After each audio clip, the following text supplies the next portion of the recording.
अच्छे लोग दुखी क्यों रहते हैं? मित्रों, इस बात में कोई संदेह नहीं है कि अच्छे लोग ज्यादातर दुखी रहते हैं और पापी पाखंडी लोग मौत से रहते हैं। परंतु इसके दो कारण हैं।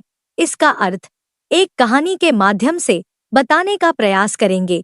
अगर आप मेरे चैनल पर नए हैं तो कृपया मेरे चैनल को सब्सक्राइब कर लें और कमेंट में राधे राधे जरूर लिखें। तो मेरे प्यारे मित्रों, बढ़ते हैं कहानी की तरफ। सबसे पहले आपको बताते हैं अच्छे लोग दुखी क्यों रहते हैं। इस मार्मिक कहानी के द्वारा आपको समझाने की कोशिश करते हैं। एक बार की बात है, किसी नगर में 3 छोटी छोटी बच्चियों के साथ एक विधवा स्त्री रहती थी। जवानी में ही उसका पति गुजर गया। 3 छोटी छोटी बच्चियों को पालने का भार उस अबला नारी पर डाल गया। बच्चियों को लेकर वो विधवा जाए तो कहाँ जाए, कुछ काम धाम भी नहीं कर सकती थी। ऊपर से समाज के लोगों की उल्टी सीधी बातें उसे कुछ नहीं करने देती थी। बेवश लाचार उस महिला का कोई सहारा न था। वो बेचारी अपने पति को याद कर करके उन बच्चियों को जैसे तैसे पाल रही थी। पति के गम में बेचारी बीमार पड़ गई। उसको बस एक ही चिंता थी कि मेरी बच्चियों का क्या होगा, कैसे इनका पालन पोषण होगा। इन्हीं बातों को सोच सोच कर तबीयत बिगड़ गई। वह इतनी बीमार पड़ गई कि उसका अंत समय निकट आ गया था। धर्मराज का एक दूत उस विधवा स्त्री के प्राण हरने के लिए धरती पर आया। वो उस स्त्री के प्राण ले जाना चाहता था, परंतु वहां का नजारा देखकर खुद दुविधा में पड़ गया। उसने वहां पर देखा कि महिला जमीन पर अचेत पड़ी हुई है। उसकी तीनों बच्चियां उस महिला के ऊपर सिर रखकर पड़ी हुई है।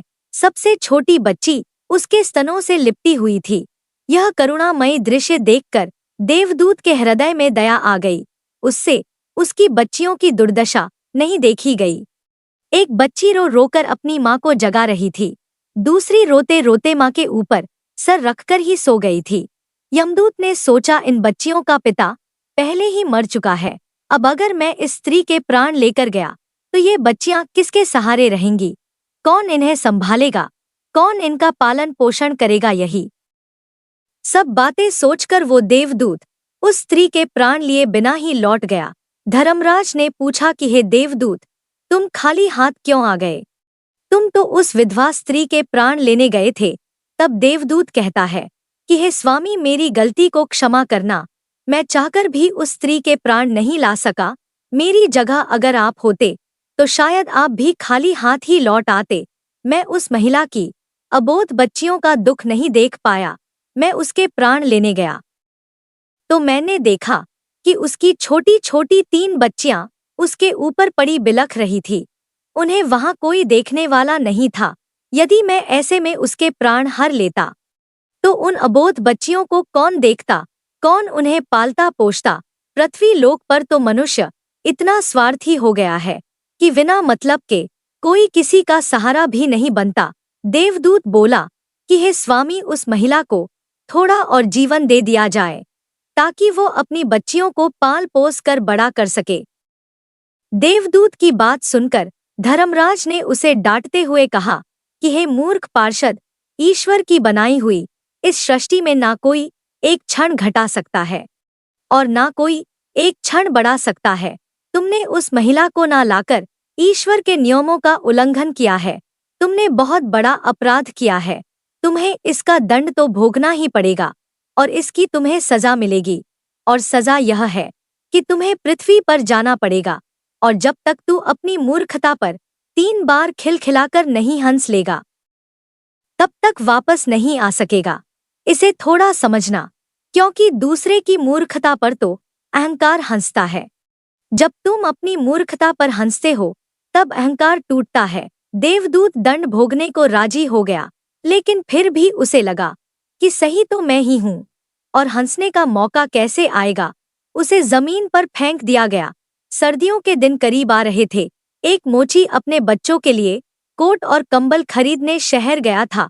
कुछ रुपए इकट्ठे करके जब वह शहर जा रहा था तो उसने राह के किनारे एक नंगे आदमी को पड़े हुए ठिठुरते हुए देखा। यह नंगा आदमी वही देवदूत था जो पृथ्वी पर फेंक दिया गया था। उस मोची को दया आ गई और बजाय अपने बच्चों के लिए कपड़े खरीदने के उसने इस आदमी के लिए कंबल और कपड़े खरीद लिए। इस आदमी को कुछ खाने पीने को भी न था, घर भी न था, छप्पर भी न था जहां रुक सके। तो मोची ने कहा कि अब तुम मेरे साथ ही आ जाओ, लेकिन अगर मेरी पत्नी नाराज हो, जो कि वह निश्चित होगी, क्योंकि बच्चों के लिए कपड़े खरीदने लाया था, वह पैसे तो खर्च हो गए, वह अगर नाराज हो, चिल्लाए, तो तुम परेशान मत होना, थोड़े दिन में सब ठीक हो जाएगा। उस देवदूत को लेकर मोची घर लौटा। न तो मोची को पता है कि देवदूत घर में आ रहा है, न पत्नी को पता है। जैसे ही देवदूत को लेकर मोची घर में पहुंचा, पत्नी एकदम पागल हो गई, बहुत नाराज हुई, बहुत चीखी चिल्लाई, और देवदूत पहली दफा हंसा। मोची ने उससे कहा, हंसते हो, बात क्या है? उसने कहा, मैं जब 3 बार हंस लूंगा तब बता दूंगा। देवदूत हंसा पहली बार, क्योंकि उसने देखा कि इस पत्नी को पता ही नहीं है कि मोची देवदूत को घर में ले आया है, जिसके आते ही घर में हजारों खुशियां आ जाएंगी। लेकिन आदमी देख ही कितनी दूर तक सकता है। पत्नी तो इतना ही देख पा रही है कि एक कंबल और बच्चों के कपड़े नहीं बचे, जो खो गया है। वह देख पा रही है जो मिला है उसका उसे अंदाज ही नहीं है। मुफ्त में घर में देवदूत आ गया है, जिसके आते ही हजारों खुशियों के द्वार खुल जाएंगे। तो देवदूत हंसा। उसे लगा अपनी मूर्खता, क्योंकि यह पत्नी भी नहीं देख पा रही है कि क्या घट रहा है। जल्दी ही, क्योंकि वह देवदूत था, 7 दिन में ही उसने मोची का सब काम सीख लिया, और उसके जूते इतने प्रसिद्ध हो गए कि मोची महीनों के भीतर धनी होने लगा। आधा साल होते होते तो उसकी ख्याति सारे लोक में पहुंच गई कि उस जैसा जूते बनाने वाला कोई भी नहीं, क्योंकि वह जूते देवदूत बनाता था। सम्राटों के जूते वहां बनने लगे, धन अपरंपार बरसने लगा। एक दिन सम्राट का आदमी आया और उसने कहा कि यह चमड़ा बहुत कीमती है, आसानी से मिलता नहीं, कोई भूल चूक नहीं करना, जूते ठीक इस तरह के बनने हैं, और ध्यान रखना जूते बनाने हैं, स्लीपर नहीं, क्योंकि रूस में जब कोई आदमी मर जाता है तब उसको स्लीपर पहनाकर मरघट तक ले जाते हैं। मोची ने भी देवदूत को कहा कि स्लीपर मत बना देना, जूते बनाने हैं, स्पष्ट आज्ञा है। और चमड़ा इतना ही है, अगर गड़बड़ हो गई तो हम मुसीबत में फंसेंगे। लेकिन फिर भी देवदूत ने स्लीपर ही बनाए। जब मोची ने देखे कि स्लीपर बने हैं तो वह क्रोध से आग बबूला हो गया। वह लकड़ी उठाकर उसको मारने को तैयार हो गया कि तू हमारी फांसी लगवा देगा, और तुझे बार बार कहा था कि स्लीपर बनाने ही नहीं है, फिर स्लीपर किस लिए?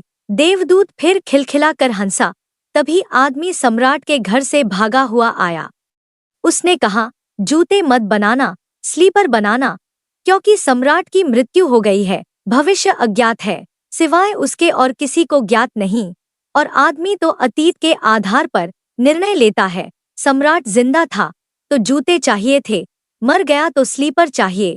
तब वह मोची उसके पैर पकड़कर माफी मांगने लगा कि मुझे माफ कर दे, मैंने तुझे मारा।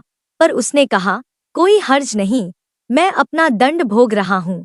लेकिन वह हंसा आज दोबारा। मोची ने फिर पूछा कि हंसी का कारण। उसने कहा कि जब मैं 3 बार हंस लूं फिर बताऊंगा। दोबारा हंसा इसलिए कि भविष्य हमें ज्ञात नहीं है, इसलिए हम आकांक्षाएं करते हैं जो कि व्यर्थ हैं, हम अभीप्साएं करते हैं जो कि कभी पूरी न होंगी, हम मांगते हैं जो कभी नहीं घटेगा, क्योंकि कुछ और ही घटना तय है। हमसे बिना पूछे हमारी नियति घूम रही है और हम व्यर्थ ही बीच में शोरगुल मचाते हैं। चाहिए स्लीपर और हम जूते बनवाते हैं।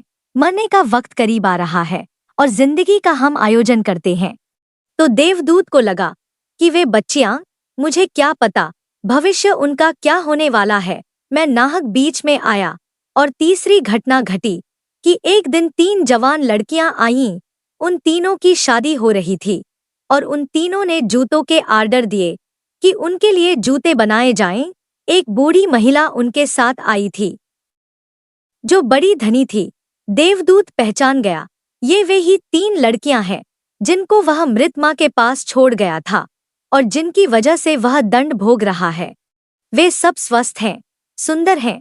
उसने पूछा कि क्या हुआ, यह बूढ़ी औरत कौन है? उस बूढ़ी औरत ने कहा कि ये मेरी पड़ोसन की लड़कियां हैं। गरीब औरत थी, उसके शरीर में दूध भी न था, उसके पास पैसे लत्ते भी नहीं थे और 3 बच्चे जुड़वां। वह इन्हीं को दूध पिलाते पिलाते मर गई। लेकिन मुझे दया आ गई। मेरे कोई बच्चे नहीं हैं और मैंने इन तीनों बच्चियों को पाल लिया। अगर माँ जिंदा रहती तो ये तीनों बच्चियां गरीबी, भूख और दीनता और दरिद्रता में बड़ी होती। माँ मर गई, इसलिए ये बच्चियां तीनों बहुत बड़े धनवैभव में, संपदा में पली और अब उस बूढ़ी की सारी संपदा की ये ही 3 मालिक हैं और इनका सम्राट के परिवार में विवाह हो रहा है। देवदूत तीसरी बार हंसा और मोची को उसने कहा कि ये 3 कारण हैं। भूल मेरी थी, नियति बड़ी है और हम उतना ही देखते हैं जितना देख पाते हैं। जो नहीं देख पाते बहुत विस्तार है उसका, और हम जो देख पाते हैं उससे हम कोई अंदाज नहीं लगा सकते। जो होने वाला है, जो होगा। मैं अपनी मूर्खता पर 3 बार हंस लिया हूँ। अब मेरा दंड पूरा हो गया और अब मैं जाता हूँ। जो प्रभु करते हैं अच्छे के लिए करते हैं। और इस प्रकार उस देवदूत की सजा पूरी हुई और वो वापस यमलोक लौट गया। और देवदूत के समझ में आ गया कि अच्छे लोग दुखी क्यों रहते हैं और पापी पाखंडी लोग मौज मस्ती में रहते हैं। मैं तो व्यर्थ में ही उन तीनों बच्चियों के लिए परेशान हो रहा था। अब समझ आया कि विधि के विधान को कोई नहीं बदल सकता है। दोस्तों, मैंने आप सभी को इस कहानी के माध्यम से समझाने की कोशिश की है। आप सभी लोग कमेंट में जरूर बताएं कि कहानी कैसी लगी। राधे राधे दोस्तों। ओम नमः शिवाय। हर हर महादेव।